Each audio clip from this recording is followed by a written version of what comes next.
Brothers and sisters, peace be with you. Let's read 1 Samuel chapter 22. We have Pastor Jason sharing. Yesterday, Pastor Joshua shared, amidst a danger, there is favor. So today we want to talk about the greater the trouble, the greater the favor. Coming to chapter 22, David was facing even greater difficulties. In chapter 19, Saul decided to kill David. So David ran away, and then his wife helped him. And then he went to Samuel at Ramah. And then he went to see Jonathan. And now, yesterday, chapter 21, he went to see Ahimelech. He went to Ahimelech at Nob.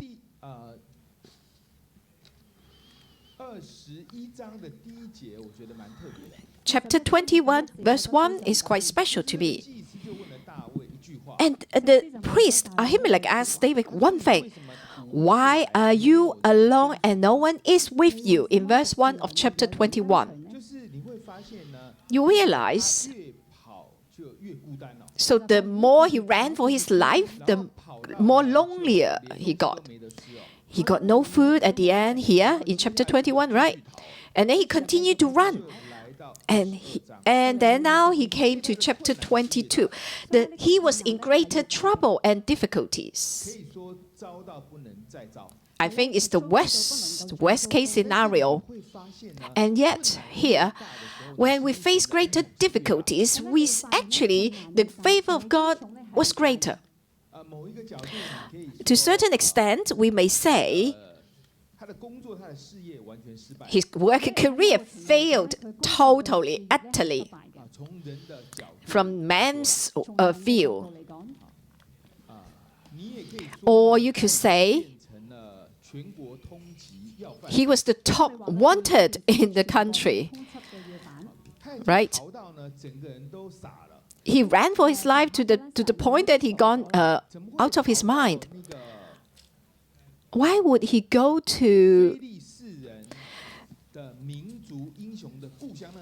went to the hometown of the heroes of the Philistines? Went to Gath, that's the hometown of Goliath. He was totally out of his mind, but he continued to run away from Saul. The situation was getting worse and worse for David.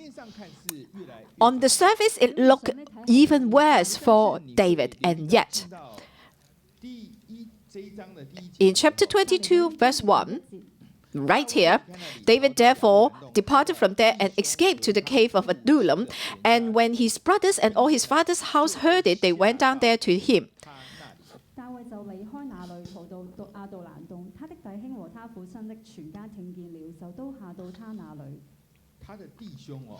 His brothers, remember, his brothers used to scold him, blame him when he was young, right? Now his brothers were willing. Now his older brother followed him. David was the youngest, remember, right? And now his brothers follow him. That means Saul wanted to kill his brothers as well. It's something quite unusual, right? Most of the time, as a family, we do not gel together as good as we gel with our friends or people outside. But here on the opposite, David's situation was the opposite. Even though on the outside he was getting worse, and yet the inside, internally, he was gelling better with his family. And in the eyes of God, it was good. And all his father's house heard it, they went down there to him.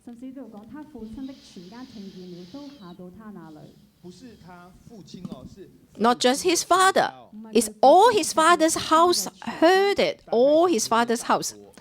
So your uncle, your first, second, third uncle all came down to you.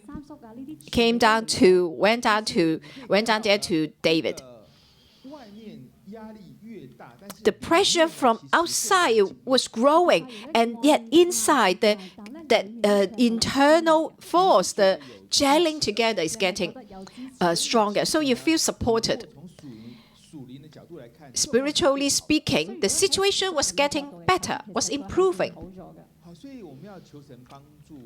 Let's all ask God to help us. Maybe in certain area, our situation is not good. Do not fix our eyes on the problems.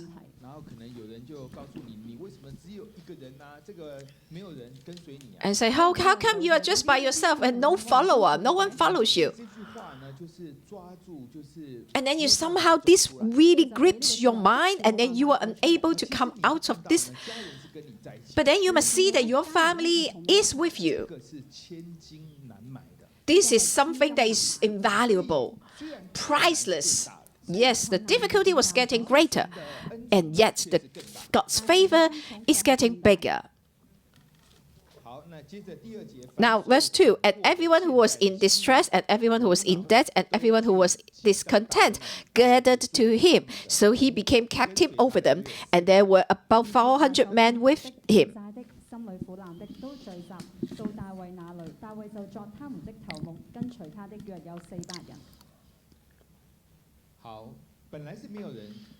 No one followed him, right? He was by himself. But now, suddenly, he became captain over 400 men. It depends how you will look at the whole thing. It's easier for you to run away by yourself, right? But now you have a group of 400 people running away with you, right? It's easily spot with like 400 people gathered together, right? Where did all these 400 men come from?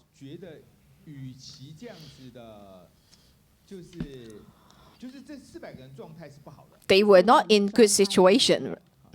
They were distressed. They were in debt. They were in distress. That means they faced a lot of troubles. They were in debt. They failed their business. And they were discontent.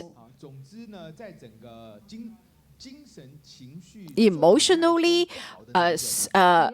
and then emotionally, feeling-wise, they were not doing well. They got no way out. Okay, why not we follow David? Maybe there will be a way out for us. Well, I by myself, the society is not accepting me. Why not I follow David? There could be a chance for me.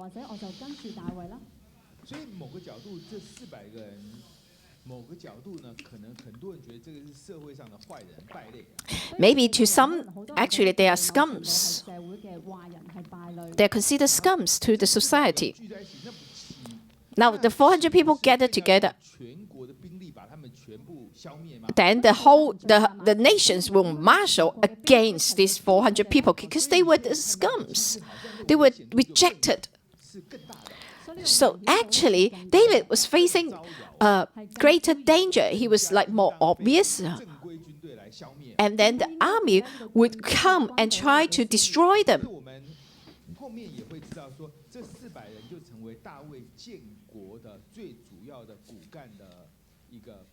But then we know that the 400 men become like a core for David building his own nation.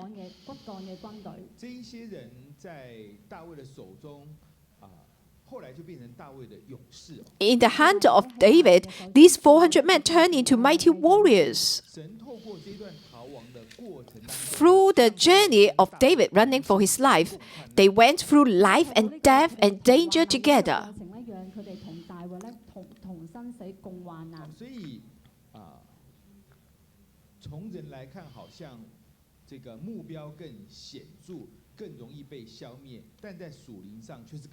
So to man, it getting worse. The situation was getting worse, and yet spiritually it was improving. They become like a greater target for the government, for the army, and yet spiritually he was going uphill.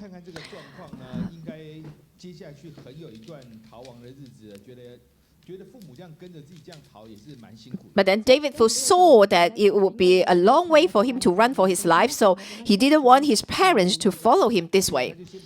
So he settled his parents with the king of Moab. Why did David go to king of Moab?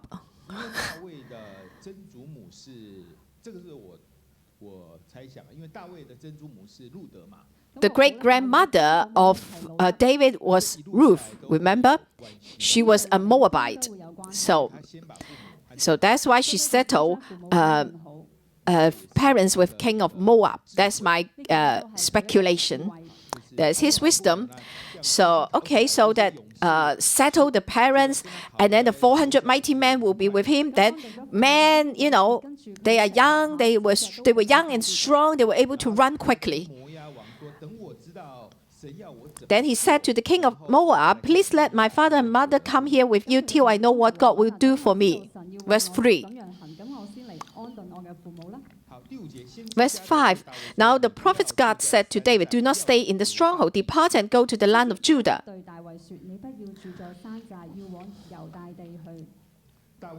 So David departed and went into the forest of Hirath.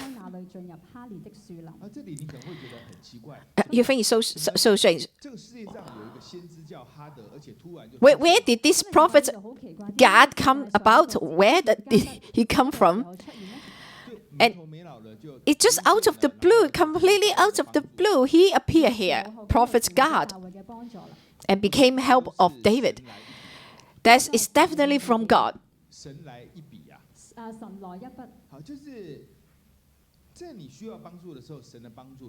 When you need help, God's help came.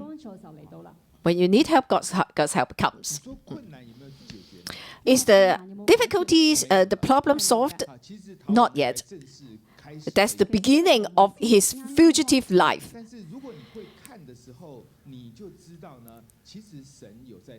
But if you look carefully, you realize that God was leading David.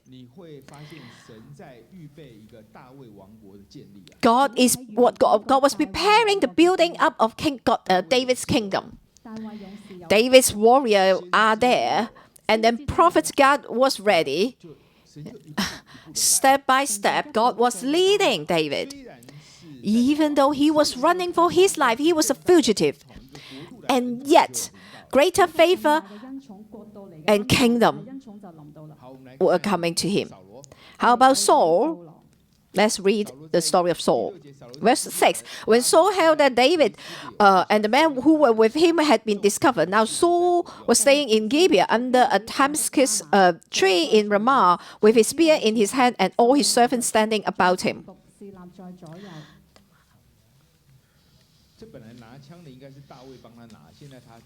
It should have been David who carried his spear, but now Saul got his spear in his hand. So looking for David, trying to find out where David was. Verse 7 and 8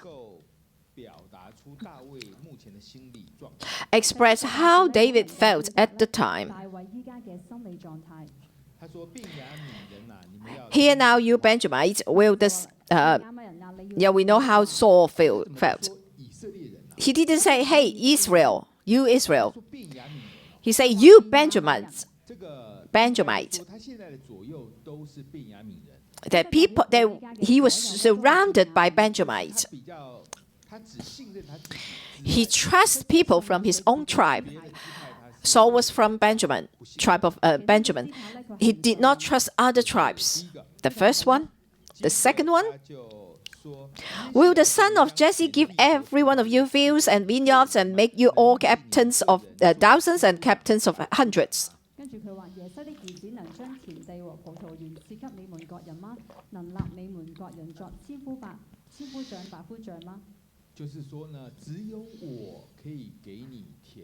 Saul was saying that only me give you, it can only be me who give you fields and vineyards. I will make you captains of thousands and captains of hundreds. Basically, spiritually speaking, Saul had turned into antichrist political system. He resisted David, opposed David.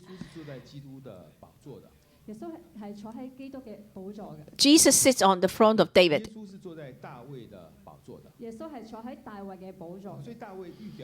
So David signified the political system of Christ. How did Antichrist work? By money?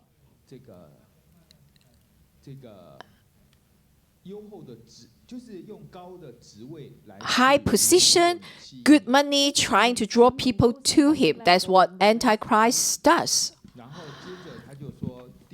And then verse 8, all of you have conspired against me.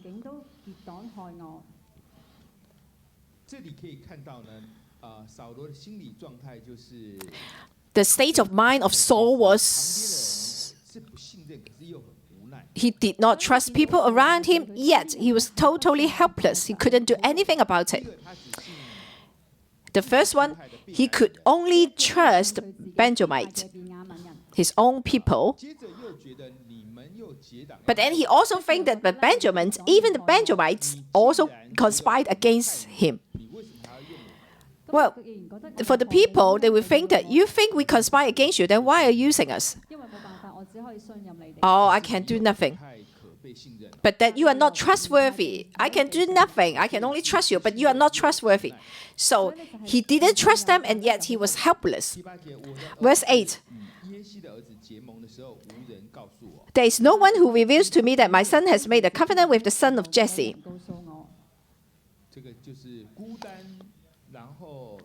Feeling lonely and feeling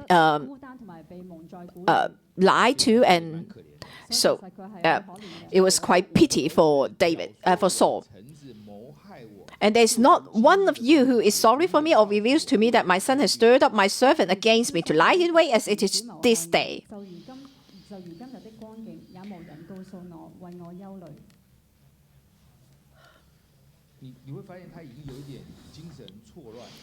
He was like mentally confused now. So in the beginning, he thought that David would threaten his kingdom, but now he turned into his son. It's my son has stirred up my servant David against me. So it's like a victim mindset, victim pride mindset. Oh, my son wants to harm me, and no one feels sorry for me, no one speaks up for me and reveals to me. So it's a deep, he was telling his loneliness. No one, not one of you here, no one. And no one feels sorry for me, not one of you. No one revealed to me, and no one worried for me, sorry for me. He was in deep loneliness, helpless, despair. Yes, it's very, he's such a pitiful.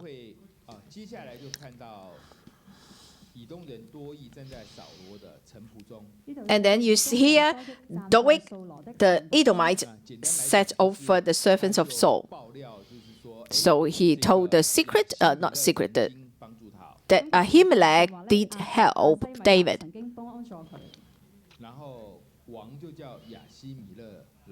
So the king called Ahimelech and inquire him what happened. And then Ahimelech was like, I didn't know. He was most closest to you, wasn't he? I knew nothing about this, little or much. I don't know any grudges between you two. It was really reasonable for Ahimelech to say this. Who would know what's going on in the palace, in the royal family? Who knew that Jonathan made a covenant with David? Who did? Everything happened so quickly. I'm sure that Ahimelech knew nothing about it, and yet Saul did not trust Ahimelech. Verse 16, and the king said, "You shall surely die, Ahimelech, you and all your father's house."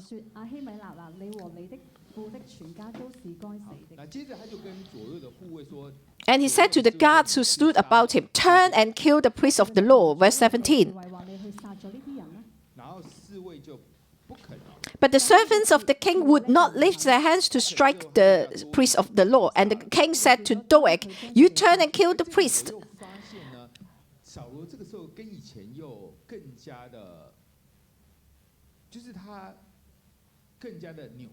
So Saul became more like perverse than before. During one battle, he swore an oath that no one should eat, and then his son had a bit of honey. He was ready to kill his own son Jonathan. And then everyone stopped him, and then he said, "Okay, I will listen to the people." That was what Saul liked before. He was afraid of the people at the time. But now, the guards did not lift their hand, show that the servants of the king did not agree with killing of the priests. And yet he insists to kill Ahimelech. And you realize he became more violent, more perverse, more cruel, more hard-hearted, more stubborn. But they are the servants, the guards of the king. He dared not to deal with them. Your guard did not obey your command. Hey, that's a treason, wasn't it?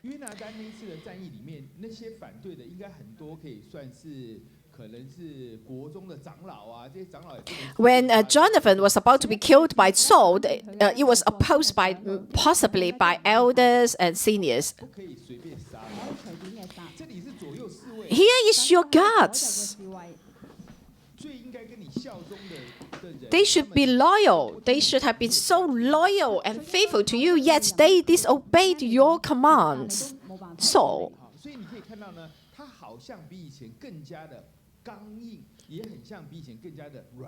he became very stubborn, but yet he also became weaker than before. On one hand, he insists to kill the priest of Nob, and yet he was unable to tackle the guards who stood about him when they disobeyed his command. The situation of Saul was getting worse and worse.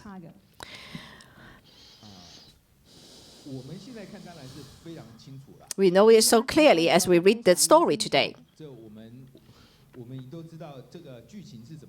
And we know how the storyline goes. That God was with David. But at the time, David may not understand.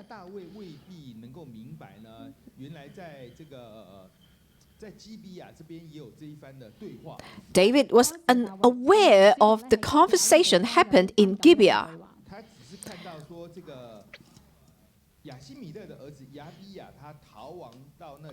He only knew that Abiathar, the son of Ahimelech, went to him, turned to him. Of course, David protected Abiathar. But he received a clear message here. David received a clear message. To Saul, whoever dared to protect David, Saul will destroy the whole city. That's the message from Saul. The situation was getting worse.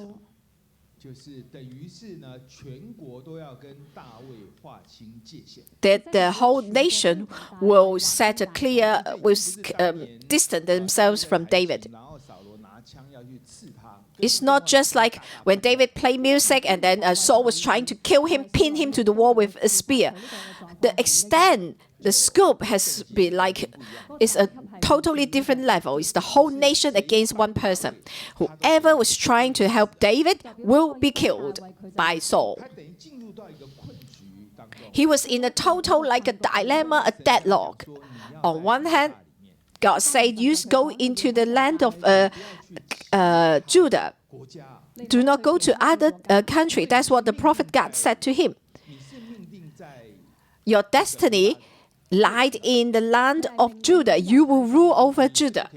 You are not to depart from the land of Judah. But on the other hand, you can see whoever helps you will die. That's the situation of David. The whole nation will distance themselves from you.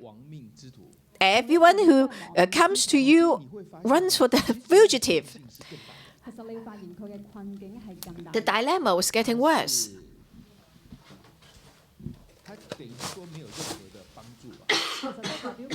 He received no help.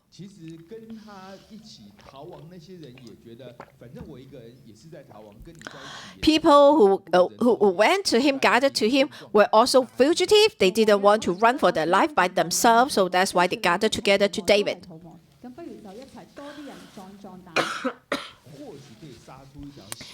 They hoped to find a way out. That's the overview, the overall situation. David was in more difficult situation. But then you also realize, you notice,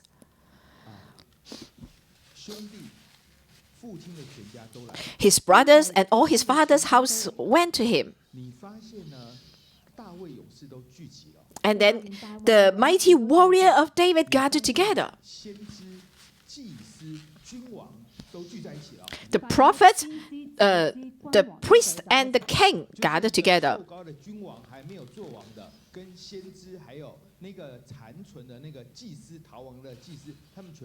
An anointed king who was not a king yet, and then we have a prophet's guard, and then we have Abiathar, the only survivor of the house of Ahimelech. You can see the formation of a new kingdom was taking shape. The situation was getting better, was improving. The situation was improving. Brothers and sisters, when I read this, the situation was getting better for David.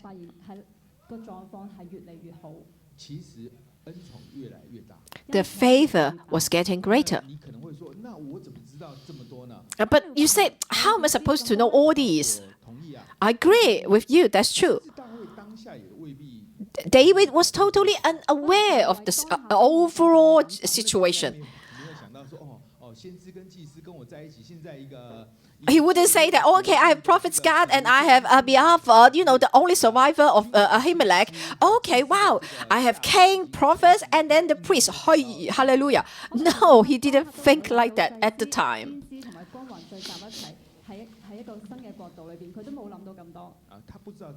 He didn't know that much.